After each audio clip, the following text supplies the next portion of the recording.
ಇವಾಗ drought neck situation ಇದೆ, BJP allegation ಇದೆ, ಯಾರು ಮಿನಿಸ್ಟರ್ಸ್ ವಿಸಿಟ್ ಮಾಡ್ತಾ ಇಲ್ಲ, ಮತ್ತೆ ಗೌರ್ಮೆಂಟ್ ರೈತರು ಇದಕ್ಕೆ ಬರ್ತಾ ಯಾಕೆ ಮಾಡಿ ಇಡೀ ರಾಜ್ಯದ ತುಂಬ ಎಲ್ಲ ಕಡೆ ಸುತ್ತಾಕಿದಾರ. ಕೆಲವು ಕಡೆ ಉಳಿದಿರ್ಬೋದು ಅಷ್ಟೇ. ನಮ್ಮ ಜಿಲ್ಲೆಯಲ್ಲಿ ಇರೋದು 3 ತಾಲೂಕು ಐಡೆಂಟಿಫೈ ಮಾಡಿದ್ದಾರೆ. ಯರಗಟ್ಟಿ, ರಾಮದುರ್ಗ, ಸವದತ್ತಿ ಮಾತ್ರ 3. ಮಿಕ್ಕಿದೆಲ್ಲ ಯಾವುದು ಹೊರಗಲ್ಲಿ ಆರ್ತಿ ಬರ್ಬೇಕಲ್ಲ, ಇವು 3 ವಿಸಿಟ್ ಮಾಡೋದು. ಏನೇನು ತಯಾರಿ ಅಂದ್ರೆ ಏನೇನು ಬೇಡಿಕೆ ಬೆಳಗಾವಿ ಜಿಲ್ಲೆಯಿಂದ ಇವೆಲ್ಲ ಬೇಡಿಕೆ ಅಲ್ಲ, ಆಡಳಿತ ಸುಧಾರಣೆ ಅಷ್ಟೇದು. ಹೆಂಗೆ ಕೆಲಸ ಮಾಡಬೇಕು, ಹೆಂಗೆ ಜನ ಇರಬೇಕು, ಅದ್ರಲ್ಲಿ ಬೇಡಿಕೆ ಬಂದರೂ ಬರ್ಬೋದು. ಆದ್ರೆ ಮುಖ್ಯವಾಗಿ ಈಗ ಹೆಂಗೆ DC ಗೆ SP ಗೆ ಕರೆದು ಅಲ್ಲೇ ಮಾಡ್ತಾರಲ್ಲ, ಅದು ಬಂದ್ ಮಾಡಿಸೋದು ಸ್ವಲ್ಪ ಇದಾನೆ ಹೋಗಲಿ. ಸೊ ಆ ರೀತಿ ಆಡಳಿತ ಚುರುಕುಗೊಳಿಸೋದಿಲ್ಲ.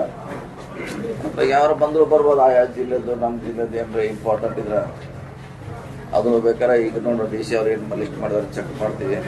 ಅಥವಾ ಆ ಸಂದರ್ಭ ಬಂದಾಗ ಯಾವ್ದು ಇದ್ರೆ ಗಮನಕ್ಕೆ ತರ್ತಾರೆ. ಅಧಿವೇಶನ ಆಗ್ತಾ ಇದೆ, ಖಾತೆಗಳ ಹಂಚಿಕೆ ಆಗಿದೆ, ಯಾವಾಗ ಅನ್ನೋ ಪ್ರಶ್ನೆ ಆಗ್ತದೆ. ಮಾಡ್ತಾರೆ, 13 ಒಳಗೆ ಮಾಡ್ಲೇಬೇಕು, ಮಾಡ್ತಾರೆ. 2 ತಿಂಗಳು ಸೋಮವಾರ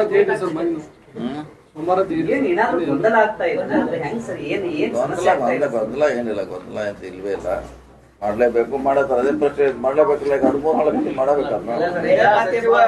ಸಚಿವರ ಆಯ್ಕೆಗೆ 2 ತಿಂಗಳಾದ್ರು ಇದಕ್ಕೆ ಇನ್ನೂ ಎಷ್ಟು ದಿನ ಬೇಕು ಅನ್ನೋಂಥದ್ದು. ಇದಕ್ಕಂತೆ ಡೆಡ್ಲೈನ್ ಇದೆಲ್ಲ. 13 ಒಳಗಂತ ಪ್ರಶ್ನೆ ಮಾಡಲ್ಲ. 13 ಒಳಗೆ ಮಾಡ್ಲೇಬೇಕು. ನಿನ್ನೆ ಆಗತ್ತೆ ಅಂತ ಹೇಳಿ ಎಲ್ಲರೂ ಅನ್ಕೊಂಡಿದ್ರು. ಕೊನೆ ಕ್ಷಣಕ್ಕೆ ಇವತ್ತು ಅಂತ ಹೇಳಿ ಹೇಳ್ತಾ ಇದ್ರೆ ಈಗ 2 ದಿನ ಅಂತ ಹೇಳಿ ಸರ್ 2 ದಿನ ಕೊಟ್ರೆ ಅದ್ರ ತಯಾರಿನೇ ಮಾಡ್ಕೊಳ್ಬೇಕಲ್ಲ. ಅದು ಇದ್ರ ಬಗ್ಗೆ ಇಲಾಖೆ ಬಗ್ಗೆ ತಿಳ್ಕೊಳ್ಬೇಕು, ಉತ್ತರ ಕೊಡ್ಬೇಕು. ಅಧಿವೇಶನದಲ್ಲಿ ಏನ್ ಮಾಡ್ತಾರೆ ಅನ್ನೋದು ಇಲ್ಲ. ನಮ್ಮ ಪ್ರಶ್ನೋತ್ತರ ಪ್ರಾರಂಭ ಆಗೋದು ಮುಂದಿನ ಸೋಮವಾರದಿಂದ. ಈಗಿಲ್ಲ, ಈಗ 2 ದಿವಸನಾಗ ಏನು ಪ್ರಶ್ನೋತ್ತರ ಇಲ್ಲ. ಏನಿದ್ರು 17ರಿಂದ ಪ್ರಾರಂಭ ಇದೆ ಇರೋದು. ಸರ್ ಈಗ ರೀಶಫಲ್ ಆಗೋ ಡಿಸ್ಕಷನ್ ಮತ್ತೆ ನಡೆದಿದೆ. ಕೆಲವು ಸಚಿವರನ್ನ ಡ್ರಾಪ್ ಮಾಡ್ತಾರೆ, ಹೊಸಬ್ರನ್ನ ಇನ್ಕ್ಲೂಡ್ ಮಾಡ್ತಾರೆ. ಇಲ್ಲ, ಅದ್ರ ಬಗ್ಗೆ ನಮ್ಗೇನು ಗೊತ್ತಿಲ್ಲ. ಅದು ಅಂತ ಸಂದರ್ಭ ನಾಗೇಂದ್ರ ಅವರು ಸಚಿವ ಸಂಪುಟದಲ್ಲಿ ತೆಗೆದುಕೊಂಡು ಈ ವಿರೋಧ ಪಕ್ಷದವ್ರನ್ನ ತೆಗೆದಿ ಅಂತ ವಾಪಸ್ ಮಾಡ್ತಾರೆ. ನಾಯಕ ಸಮಾಜದ ನಾಯಕರಾಗಿ ಯಾವ್ದ್ರನ್ನ ಇದನ್ನ ಮಾಡ್ಕೋತೀರಿ ಅಂತ ಹೇಳಿ ಈಗ ಮಂತ್ರಿ ಅಂತ ಮಾಡಿದಾರೆ. ಅವರು ಮಂತ್ರಿ ಆಗಿದ್ದಾರೆ. ಸೊ ಅದನ್ನು ತೆಗೆಯುವಂತ ಪ್ರಶ್ನೆಗೆ ಉದ್ಭವಿಸೋದಿಲ್ಲ. ಯಾಕಂದ್ರೆ ಈಗಾಗಲೇ ಅವ್ರ ಮ್ಯಾಗ ನಮ್ಮ ಲೋಕಾಯುಕ್ತ ಎನ್ಕ್ವೈರಿ ಮಾಡಿದೆ. ಅವ್ರ ಮೇಲೆ SIT ಇಂದ ಮಾಡಿದ್ದಾರೆ. ಏನೂ ಆರೋಪ ಇಲ್ಲ ಅವ್ರು ಕೊಟ್ಟಿದ್ದಾರೆ. ಆಧಾರ ಮ್ಯಾಗ ಅವ್ರಿಗೆ ಮಾಡಿದ್ದಾರೆ ಅಷ್ಟೇ. ಕೆಲವೊಂದು ಕಾನೂನಾತ್ಮಕ ವಿಚಾರಗಳನ್ನೆಲ್ಲ ಪರಿಶೀಲನೆ ಮಾಡಿ ಸಚಿವ ಸ್ಥಾನ ಕೊಟ್ಟಿದ್ದಾರೆ ಮಾಡಿದ್ದಾರೆ. ಈಗಾಗಲೇ ಮತ್ತು ಆ ಟೀಮ್ ಈಗಾಗಲೇ ವರದಿ ಕೊಟ್ಟಿದ್ರು. ಆದ್ರೆ ಏನೋ ಇಡೀ CBI ಮಾತ್ರ ಅವರು ಚಾರ್ಜ್ ಶೀಟ್ ಮಾಡಿದ್ದಾರೆ. ಅವರು ಕೇಸ್ನಲ್ಲಿ ಮುಂದುವರಿದ್ದಾರೆ. ನಮ್ಮವರು ಕ್ಲೋಸ್ ಮಾಡಿದ್ದಾರೆ. ಈಗಾಗಲೇ ವಾಪಸ್ ಬಂದಿದ್ದಲ್ಲ, ಸರ್ಕಾರಕ್ಕೆ ಬಂದಿದ್ದೀರಲ್ಲ, ರಿಕ್ವೈರ್ ಮಾಡಿದ್ದಾರೆ. ಜೊತೆಗೆ ಮೊನ್ನೆ ಸಚಿವ ಸಂಪುಟ ಸಂದರ್ಭದಲ್ಲಿ ನಿಯಮ ಉಲ್ಲಂಘನೆ ಮಾಡಿ ದೆಹಲಿಗೆ ಹೋದ್ರು ಅಂತ ಹೇಳಿ ಬಿಜೆಪಿ ಅವರು ಅದು ಗೊತ್ತಿಲ್ಲ. ಇವತ್ತಿನ ಪೇಪರ್ ನೋಡಿ ನಮಗೇನೋ ಹೈಕೋರ್ಟ್ ಪರ್ಮಿಷನ್ ಕೊಟ್ಟಿದೆ ಆಟಾಡ್ಲಿಕ್ಕೆ ಅಂತ ಹೇಳಿದ್ದಾರೆ. ಅದು ಇಲ್ಲಾಂದ್ರೆ ಅದನ್ನ ಅವರೇ ಸ್ಪಷ್ಟೀಕರಣ ಕೊಡಬೇಕು. ಈಗ ವಿಜೇಂದ್ರ ಹೇಳ್ತಾರೆ ಆ ಒಂದು ಸಮುದಾಯಕ್ಕೆ ಇವರು ಅನ್ಯಾಯ ಮಾಡಿದ್ರು ಅನ್ನುವಂಥದ್ದು. ಅಂದ್ರೆ ನಾಗೇಂದ್ರ ಅವ್ರನ್ನ ತಗೊಂಡು ST ಸಮುದಾಯಕ್ಕೆ ಅವ್ರ ಮೇಲೆ ಆಲ್ರೆಡಿ ಆರೋಪ ಇತ್ತು, ಆ ಸಮುದಾಯಕ್ಕೆ ಅನ್ಯಾಯ ಮಾಡಿಬಿಟ್ರು ಅಂತೇಳಿ ವಿಜೇಂದ್ರ ಅವರು ಬೇರೆ ದೊಡ್ಡ ಕೊಡಬಹುದಿತ್ತಲ್ಲ. ಸ್ಟಾರ್ಟ್ ಅಪ್ ನೋಡಿ. ಈಗಂತ ಸರ್ಕಾರ ನಮ್ಮ ಪಕ್ಷ ಯಾರು ಬೇಕೋ ಅವ್ರನ್ನ ಅಳದು ತೂಗಿ ಮಾಡಿದೆ. ಇನ್ನು ಮುಂದೆ ಸದನಲ್ಲಿ ಏನು ಯಾವ ಕಡೆ ಓದಿತ್ತು ನೋಡೋಣ, ಅಲ್ಲಿ ಮಿಗ್ರಾಟ್ ಮಾಡೋಣ. ಸರ್ ಈಗ ಈ ಸಂಪುಟ ವಿಸ್ತರಣೆ ಸಂದರ್ಭದಲ್ಲಿ 2 ಪ್ರಮುಖ ವಿಚಾರ ಚರ್ಚೆ ಆಗುತ್ತೆ ಸರ್. ಒಂದು ತಮಗೆ DCM ಕೊಡ್ತಾರೆ, ತಮಗೆ ಮತ್ತು MB ಪಾಟೀಲ್ ಅಂತ ಹೇಳಿ. ಆದ್ರೆ ಸಂಪುಟ ವಿಸ್ತರಣೆ ನಂತರ ಅದು ಒಮ್ಮೆ ತಣ್ಣಗಾಗ್ಬಿಡ್ತು ಸರ್. ಚರ್ಚೆ ಆಗಿದ್ದು ನಿಜನಾ? ಚರ್ಚೆ ಆಗಿದ್ದು ನಿಜ. ಚರ್ಚೆ ಆಗಿತ್ತು, ಅದ್ರಾಗೆ ಸದ್ಯ ಮಾಡಿಲ್ಲ. ಒಂದೇ ಬಗ್ಗೆ ಚರ್ಚೆ ಮಾಡ್ಬೋದು ಪಕ್ಷ. ಏನ್ ನಿರೀಕ್ಷೆ ಇದೆ ಸರ್? ಮತ್ತೆ ಗೊತ್ತಿಲ್ಲ, ಏನ್ ಮಾಡ್ತಾರೆ ಅದೇ ಅಂತೀನಿ. ನಾವು ಬೇಡಿಲ್ಲ, ನಾವು ಯಾರು ಡಿಮಾಂಡ್ ಮಾಡಿಲ್ಲ. ಅವರೇ ಪಕ್ಷದ ಹಿತದೃಷ್ಟಿಯಿಂದ ಚರ್ಚೆ ನಡೀತಾ ಇತ್ತು. ನೀವು ಹೇಳ್ದಂಗೆ ಒಂದೇ ಸರಿ ಅದು ಈಗ ಚರ್ಚೆಯಲ್ಲಿ ಇಲ್ಲ. ತಮಗಾಗಿರ್ಬೋದು ಉತ್ತರ ಕರ್ನಾಟಕಕ್ಕೆ ಪ್ರತಿ ಸರಿ ಅನ್ಯಾಯ ಆಗ್ತಾ ಇದೆ. ಯಾಕಂದ್ರೆ ಆ ದಕ್ಷಿಣ ಕರ್ನಾಟಕಕ್ಕೆ ಮುಖ್ಯಮಂತ್ರಿ ಸ್ಥಾನ, ಉಪಮುಖ್ಯಮಂತ್ರಿ ಸ್ಥಾನ, ನಮ್ಮ ಕಡೆ ಇರುವಂತಹ ಭಾಗದ ನಾಯಕರು ತಮ್ಮನ್ನು ಹಿಡ್ಕೊಂಡು ಬಹಳ ಅನ್ಯಾಯ ಆಗ್ತಾ ಇದೆ. ಅದ್ರ ಪ್ರತಿಭಟನೆ ಮಾಡುವಂತ ನಿಟ್ಟಿನಲ್ಲಿ ಯಾಕೆ ತಾವು ನಮ್ಮ ಶಾಸಕರ ಆಶೆಯಾಗಿ ಒತ್ತಡ ಯಾಕೆ ಆಗ್ತಾ ಇಲ್ಲ ಅಂತ ಮಾಡೋಣ. ನಾವು ಒತ್ತಡ ಹಾಕೋದಂತ ಪಕ್ಷನ ಅದನ್ನು ಗುರುತಿಸಬೇಕಾಗ್ತದೆ. ಅದು ಬಂದಾಗ ನೋಡೋಣ, ಹತ್ರ ಸಂದರ್ಭ ಸನ್ನಿವೇಶ ಬಂದಾಗ ಅದ್ರ ಬಗ್ಗೆ ಮಾತಾಡೋಣ.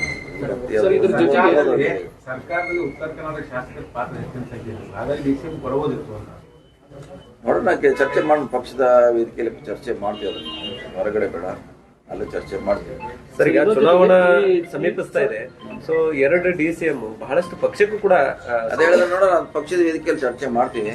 ಯಾಕಂದ್ರೆ ಹೊರಗಡೆ ಚರ್ಚೆ ಮಾಡೋದು ಸರಿ ಅನ್ಸೋಲ್ಲ, ಕೇಳೋಣ, ಅಲ್ಲಿ ಚರ್ಚೆ ಮಾಡ್ತೀವಿ. ಸರ್, ಇದ್ರ ಜೊತೆಗೆ ತಾವೇನಾದ್ರು ಖಾತೆ ಬದಲಾವಣೆಗೆ ಏನಾದ್ರು ಬೇಡಿಕೆ ಇಟ್ರಾ? ಇಲ್ಲ, ನಮ್ಗೆ ಯಾವ ಖಾತೆ ಬೇಡಿಕೆ ಇಲ್ಲ. ತಮ್ಮ ಹೆಸರು ಕೂಡ ಸಮಾಜ ಕಲ್ಯಾಣ ಇಲಾಖೆ ಕೇಳಿದ್ದಾರೆ ಅಂತ. ಕ್ರೀಡಾ ಇಲಾಖೆ ಮತ್ತು ಕೇಳಿದಂತೆ ಎಲ್ಲ ನಿಮಗೆ ಬದಲಾವಣೆ ಮಾಡಿ ಕೊಡ್ಬೋದು ಅನ್ನುವಂಥದ್ದನ್ನು ಇದೆ. ಅಂದ್ರೆ ಜನಸಂಪರ್ಕ ಇರ್ತಕ್ಕಂಥ ಖಾತೆಗಳು, ಹಾಗಾಗಿ ಇದು ಜನಸಂಪರ್ಕ ಖಾತೆ ಇಲ್ಲ, ಇಲ್ಲ, ಜನಸಂಪರ್ಕ ನಾವು ಇರ್ತಕ್ಕಂಥ ಖಾತೆಯನ್ನು ಕೊಟ್ರೆ ಚೆನ್ನಾಗಿರುತ್ತೆ. ಬಿಜೆಪಿ ಮಾಡಿದ್ರೆ ಸಾಲ ಇದೆ. ಈಗ ನಮ್ದು ಯಾವುದು ಕೇಳಿಲ್ಲ, ನೋಡೋಣ, ಅದ್ರ ಬಗ್ಗೆ ಚರ್ಚೆನೂ ಆಗಿಲ್ಲ. ಇನ್ಕೇಸ್ ಕೊಟ್ಟರೆ ಹೋಗ್ತೀರಿ ಸರ್ ಸೋಷಿಯಲ್ ವೆಲ್ಫೇರ್ ಡಿಪಾರ್ಟ್ಮೆಂಟ್? ಅಲ್ಲ, ಚರ್ಚೆನೇ ಆಗಿಲ್ಲ, ಅದು ಇಲ್ಲ. ಬಹಳ ಡಿಮ್ಯಾಂಡ್ ಇದೆ ಸರ್ ಈ ಸರ್ಕಾರದ ಸೋಷಿಯಲ್ ವೆಲ್ಫೇರ್ ಅಂದ್ರೆ. ಪಕ್ಷದ ತೀರ್ಮಾನ, ಅದು ಯಾರು ಕೊಡ್ತಾರೋ ಅವ್ರಿಗೆ ಬಿಟ್ಟಿದ್ದು. ಅದು ಈಗ ಬದಲಾವಣೆ ಆಗ್ಬೋದಂತೆ ಸರ್, ಮೊದಲು ಕೊಟ್ಟಿದ್ದಕ್ಕೂ ಈಗ ಮತ್ತೆ ಹೊಸ ಇದಕ್ಕೂ ಗೊತ್ತಿಲ್ಲ, ಅದ್ರ ಬಗ್ಗೆ ಗೊತ್ತಿಲ್ಲ. ಸರ್, ಈಗ ನಿಮ್ ಜೊತೆ ಇರ್ತಕ್ಕಂಥ ಮಾದೇವಪ್ಪ ಅವರಿಗೆ ದಿಢೀರ್ ಅಂತ ಹೇಳಿ ಅವ್ರ ಕೈ ಬಿಟ್ಟು ಎಲ್ಲೋ ಒಂದ್ ಕಡೆ ನಿರ್ಲಕ್ಷ್ಯ ಮಾಡಿದ್ರಿ. ಇತ್ತೀಚೆಗೆ ತಾವು ಅವ್ರನ್ನ ಭೇಟಿ ಮಾಡಿದ್ರಿ ಸಮಾಜದ ಯಾವ್ದು ಬಿಟ್ಟು ಏನಾದ್ರು ಹೋಗ್ಸಿದಾರೆ ಸರ್? ಏನ್ ಮಾಡ್ಲಿಕ್ಕೆ ಆಗಲ್ಲ, ಪಕ್ಷ ತೀರ್ಮಾನ ಮಾಡಿದೆ. ಕೆಲವರಿಗೆ ಅರ್ಧ ಕೊಟ್ಟಿದೆ, ಅರ್ಧ ಬೇರೆಯವರು ಕೊಡೋ ಪಾಲಿಸಿ ಕೂಡ ಇದೆ ಅವರಲ್ಲಿ.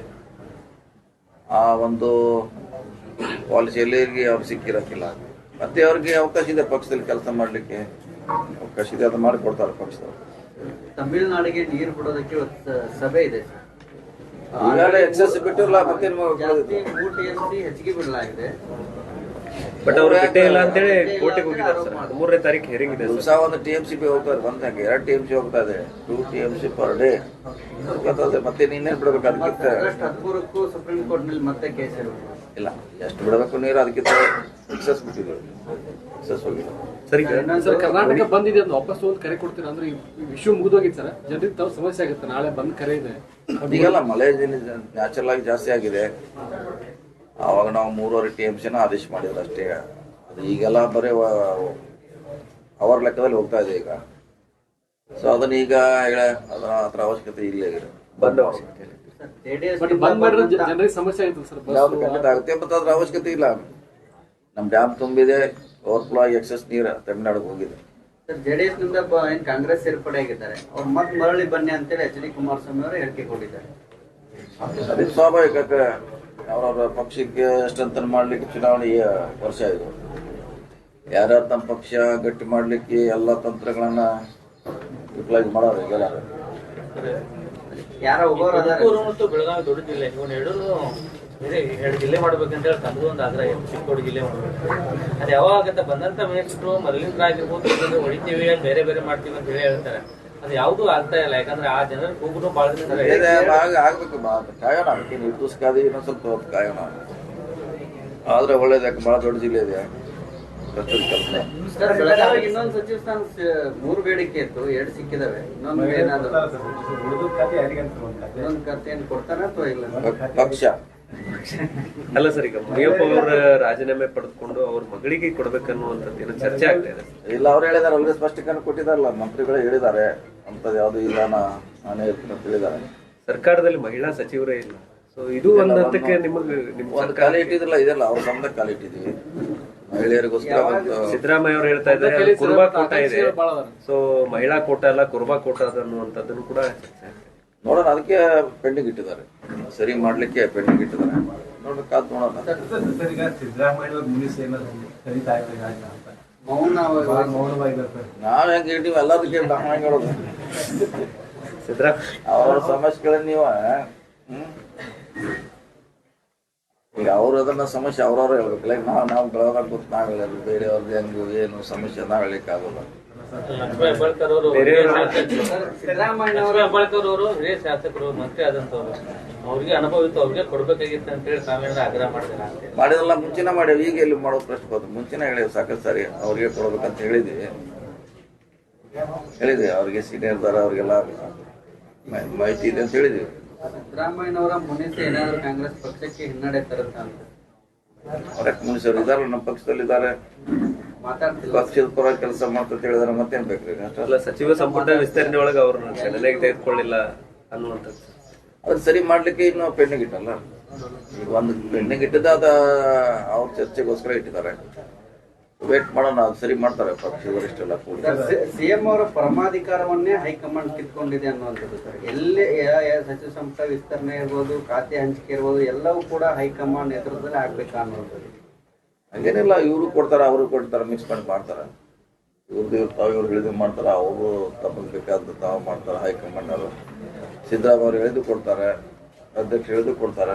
ಯಾಕೆಂದ್ರೆ ಖಾತೆ ಬದಲಾವಣೆ ಇರ್ಬೋದು ಅಥವಾ ಮಂತ್ರಿಗಳ ಸೇರ್ಪಡೆ, ಅದು ಸಿಎಂ ಅವರ ಪರಮಾಧಿಕಾರ. ಎಲ್ಲವನ್ನೂ ಹೈಕಮಾಂಡ್ ನಲ್ಲಿ ಕೊಟ್ರೆ ಇವ್ರದೇನ್ ಕೆಲಸ ಅನ್ನುವಂಥದ್ದು. ಇಲ್ಲ, ಹಾಗೇನೆಲ್ಲ ಕಂಬೈಂಡ್ ಮಾಡ್ತಾರೆ, ಎಲ್ಲ ಕೂಡಿ ಒತ್ತುವರಿಯಿಂದ ಮಾಡ್ತಾರೆ ಕಂಬೈಂಡ್. ಡೆವಲಪ್ಮೆಂಟ್ ವಿಷಯ ಬಂದಾಗ ಫ್ಲೈಓವರ್ ಆಗಿರ್ಬೋದು, ಡಿ.ಸಿ ಆಫೀಸ್ ಕಟ್ಟಡ ಆಗಿರ್ಬೋದು, ಬೇರೆ ಬೇರೆ ತಾಲೂಕುಗಳ ಅಭಿವೃದ್ಧಿ ಆಗಿರ್ಬೋದು, PWD ರಸ್ತೆಗಳಿರ್ಬೋದು, ಈ ವರ್ಷದಲ್ಲಿ ಏನೇನು ಯಾವ ತರನಾಗಿ ಕೆಲಸ ಹೋಗ್ತಾರೆ. ಭಾಳ ನೆಗದಿ ಬಿಟ್ಟಿದ್ದಾವೆ ಎಲ್ಲ ವಸ್ತುಗಳು. ಇಲ್ಲ, ಯಾವುದೇನು ಎಲ್ಲ ಟೆಂಡರ್ ಆಗಿದೆ, ಫೈನಲ್ ಆಗಿದೆ. ಫೈನಲ್ ಅಂತಲ್ಲಿ ಇದ್ದಾರೆ ಎಲ್ಲಾನು.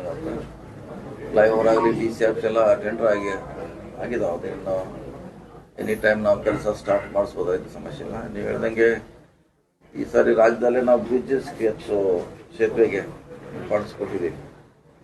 ಸೊ ನಮ್ಮಲ್ಲಿ ಸುಮಾರು ಲೋಡ್ಸರ್ ಬ್ರಿಡ್ಜ್ ಕಟ್ತಾ ಇದ್ದೀರಿ. ಆಮೇಲೆ ಪರಮಾನಂದವಾಡಿ ಆ ಕಡೆ ಹೂಗಾರ ಕಡೆಯಿಂದ ಬರ್ಲಿಕ್ಕೆ ಇನ್ನೊಂದು ಹೊಸ ಬ್ರಿಡ್ಜ್ ಮಾಡಿದ್ದೀವಿ. ಆಮೇಲೆ ಸುಮಾರು 3 ಬ್ರಿಡ್ಜ್ ಖಾನಾಪುರದಲ್ಲಿ ಕೊಟ್ಟಿದ್ದೀವಿ, 3 ಬ್ರಿಡ್ಜ್. ಸೊ ಎಲ್ಲೆಲ್ಲಿ ಅವಶ್ಯಕತೆ ಇದೆ ಅಲ್ಲಿ ಇಡೀ ರಾಜ್ಯದ ತುಂಬ ಬ್ರಿಡ್ಜ್ಗಳನ್ನ ಕೊಟ್ಟಿದ್ದೀವಿ ನಾವು. ಹೆಮ್ಮಡಿಗೆ ಬಿಸಿದೊಂದು ಪ್ರತಿ ವರ್ಷ ಗೋವಾ ರೂಟ್ ಬಂದಾಗ್ಬಿಡುತ್ತೆ. ಅಲ್ತಾರಿ ನದಿಗೆ ಫ್ಲಡ್ ಬಂದ್ಬಿಟ್ಟು ಬಂದಾಗ್ಬಿಡುತ್ತೆ. ಹೈಟ್ ಭಾಳ ಕಡಿಮೆ ಇದೆ ಬ್ರಿಡ್ಜ್.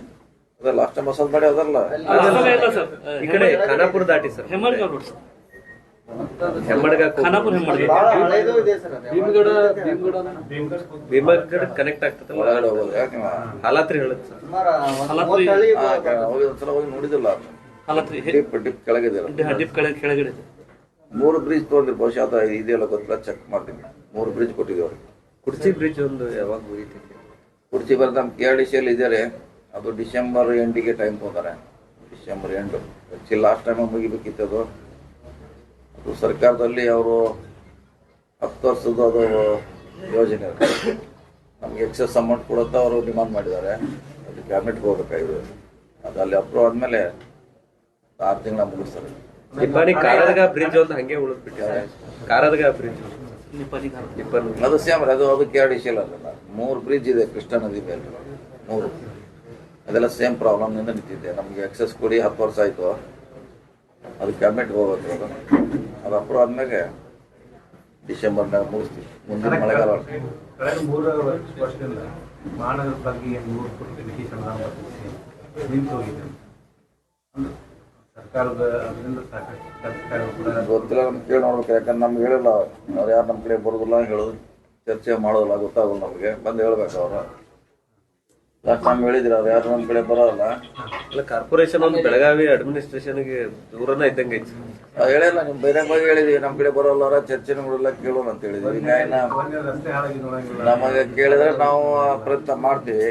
ಅವ್ರ ಅವ್ರದ್ದೇನು ಸಮಸ್ಯೆ ಇದ್ರೆ ನಾವು ಪರಿಹಾರ ಮಾಡ್ತೀವಿ. ಬರೋಲ್ಲ ಯಾರೋ ಅವರು. ಈಗ ಅಂಗನವಾಡಿ ಕ್ಷೇತ್ರದಾಗ ಇರುವಷ್ಟು ರಸ್ತೆ ಸುಧಾರಣೆ ಬೆಳಗಾವಿ ಸಿಟಿ ಒಳಗ ಇಲ್ದಂಗ ಆಗ್ಬಿಟ್ಟೈತೆ ಸರ್. ಸಿಟಿ ಒಳಗಿಲ್ಲ. ನಾವೇ ನಮ್ದು ಆಕ್ಚುಲಿ ನಮ್ದು ಅಧಿವೇಶನ ಬಂದಾಗ ನಮ್ದೇ ದುಡ್ಡಿನಿಂದ ನಾವೇ ರಸ್ತೆ ಮಾಡ್ತೀವಿ. ಇವ್ರು ರಸ್ತೆ ರಿಪೇರಿ ಮಾಡಿಕೊಡ್ತೀವಿ. ಅವ್ರ ಹತ್ರ ಸರ್ ನಾವು ಮಾಡ್ತೀವಿ, ಅವ್ರು ಕೊಡೋದು. ನಾವು ಸ್ವಂತ ಮಾಡಿರಲ್ಲ. ಈಗ ನಾವು 3-4 ವರ್ಷದಿಂದ ನಾವು ಮಾಡ್ತಾ ಇದ್ದೀವಿ, ಎಲ್ಲ ರಿಪೇರಿ ಮಾಡ್ತಾ ಇದ್ದೀವಿ. ನಮ್ಮ ರಸ್ತೆ ಅಲ್ಲದಿದ್ರು ಕೂಡ ನಾವು ರಿಪೇರಿ ಮಾಡಿದ್ದೀವಿ. ಈಗ ಬಾಚಿಯವರೆಗೆ ರಸ್ತೆ ಭಾಳ ಡ್ಯಾಮೇಜ್ ಆಗಿತ್ತು. ಈಗೆಲ್ಲ ಸುಧಾರಣೆ ಮಾಡಿದ್ದೀವಿ. ಸುಮಾರು ರಸ್ತೆಗಳನ್ನು ಮಾಡಿದ್ದೀವಿ. ಹಳೆ PV ರಸ್ತೆ ಇರ್ಬೋದು. ಬಟ್ ಸರ್, ಸಿಟಿ ರಸ್ತೆಗಳಿಗೆ ಈ ಕೇಬಲ್ ಹಾಕೋದು, ವಾಟರ್ ಪೈಪ್ ಅರ್ಧ ಹಾಳು ಮಾಡ್ತಾರೆ. ಏನ್ ಮಾಡೋದು ಈಗ? ನಮ್ಮ ಕಂಟ್ರೋಲ್ ಏನೂ ಇಲ್ಲ. ಏನ್ ಮಾಡೋದು ಈಗ? ನಮ್ದು DC ಕಂಟ್ರೋಲ್ ಇಲ್ಲ. ಏನಿದ್ರೆ ಮೇಯರು, ಕಾರ್ಪೊರೇಷನ್ ಕಮಿಷನರು ಅವ್ರು ಅದನ್ನ ನಿಯಂತ್ರಣ ಮಾಡಬೇಕು, ಸರಿಯಾದ ರೀತಿಯಿಂದ ಹ್ಯಾಂಡಲ್ ಮಾಡಬೇಕು. ಈಗ ನಾವೇನು ಕೇಳಿಕ್ ಬರೋಲ್ಲ. ಇನ್ನೊಂದು ಬೇಡಿಕೆ ಬಹಳ ವರ್ಷದಿಂದ ಏನಂತಾರೆ ಆಗಿತ್ತು ಸರ್, ಅದೊಂದು ಇನ್ನೂ ಅದು ಉದ್ಘಾಟನೆ ಆಗ್ತಾ ಇಲ್ಲ. ಆದಷ್ಟು ಒಂದಿಷ್ಟು ಮಾಡಿ ಸ್ಟಾರ್ಟ್ ಮಾಡಿದ್ರೆ ಅಂತ ಕೆಲಸ ಚಲೋ ಆಗ್ತಾ ಇಲ್ಲ. ಕೆಲಸ ಚಾಲು ಆಗಿಲ್ಲ. ಅದಂತಿ ಫೈನಲ್ ಆಗಿ ಟೆಂಡರ್ ಅಂತಿ ಫೈನಲ್ ಆಗಿದ್ರೆ ಅದು 3 ಆಗಿದ್ದಾರೆ. ಅವರು ಮಾತ್ರ ಟೆಂಡರ್ ಆಗಿದೆ, ಫೈನಲ್ ಆಗಿದೆ. ಕೆಲಸ ಸ್ಟಾರ್ಟ್ ಮಾಡಿಸಿ ಸರ್, ಆಮೇಲೆ ಬೇಕಾದ್ರೆ ತಾವು ಇಲ್ಲ ಆಮ್ಯಾಗ ಅದನ್ನ ಮಾಡೋಣ, ನಮ್ಮ ಉದ್ಘಾಟನೆ ಆಮ್ಯಾಗ ಮಾಡೋಣ, ಮೊದಲು ಕೆಲಸ ಸ್ಟಾರ್ಟ್ ಮಾಡ್ತೀವಿ. ಯಾವ್ದೇ ಒಳ್ಳೆ ಸ್ಪಾಟ್ ಅದಾವ ಸರ್. ಈಗ ಚಿಕ್ಕಮಂಗ್ಳೂರು ಆ ಕಡೆ ಎಲ್ಲ ಅವನ್ನ ಒಂಚೂರು ಡೆವಲಪ್ ಮಾಡಿ ಬಂದ್ ಮಾಡಕ್ಕೆ ಕಾಯ್ತಾ ಇದಾರೆ ಸರ್ ಇಲ್ಲಿ ಆಫೀಸರ್ಸ್. ಅದನ್ನ ಅಲ್ಲಿ ಫಾಲ್ಸ್ ಹತ್ರ ನಿಂತ್ಕೊಂಡು ಮೇಂಟೈನ್ ಮಾಡಿದ್ರೆ ಮುಗಿದು ಹೋಗುತ್ತೆ ಸರ್. ಸೊ ಡೆವಲಪ್ಮೆಂಟ್ ದೃಷ್ಟಿಯಿಂದ ಈಗ ನಮ್ಮ ಬೆಳಗಾವಿ ಬೇರೆ ಬೇರೆ ಭಾಗದ ಜನರೆಲ್ಲ ಅಂಬೋಲಿಗೆ ಹೋಗ್ತಾ ಇದಾರೆ ಸರ್. ಸೊ ನಮ್ಮಲ್ಲೇ ಒಳ್ಳೆ ಸೋರ್ಸ್ ಇದೆ, ಅದನ್ನ ಸರಿಯಾಗಿ ಯುಟಿಲೈಸ್ ಮಾಡ್ಕೋಬೇಕು. ಹೇಳೆಲ್ಲ ಒಂದ್ಸಲ ಟೂರ್ ಹೋಗೋಣ, ನೆಕ್ಸ್ಟ್ ಸಂಡೇ ಅಥವಾ ಸ್ಯಾಟರ್ಡೆ ಒಂದ್ಸಲ ಹೋಗಿ ಬರೋಣ. DC ಅವ್ರನ್ನ ಕರ್ಕೊಂಡು ಎಲ್ಲರೂ ಹೋಗೋಣ.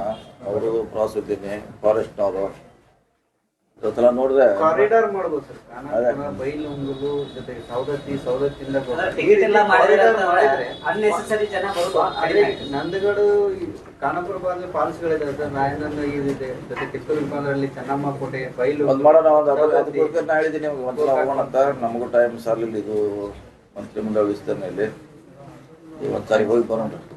ನೆಕ್ಸ್ಟ್ ಆಗಸ್ಟ್ 15 ಆದ್ಮೇಲೆ ನೆಕ್ಸ್ಟ್ ಡೇ ಒಂದು ಸೆಷನ್ ಒಂದು ಸ್ಟಾರ್ಟ್ ಆಗ್ಬಿಡ್ತದೆ ಸರ್, ಬಿಜಿ ಆಗ್ಬಿಡುತ್ತೆ. ಸಂಡೇ 16 ಅಥವಾ 16 ಖಾಲಿ ಇದೆ, 15, 16 ಇಲ್ಲೇ ಇರ್ತದೆ ಸರ್.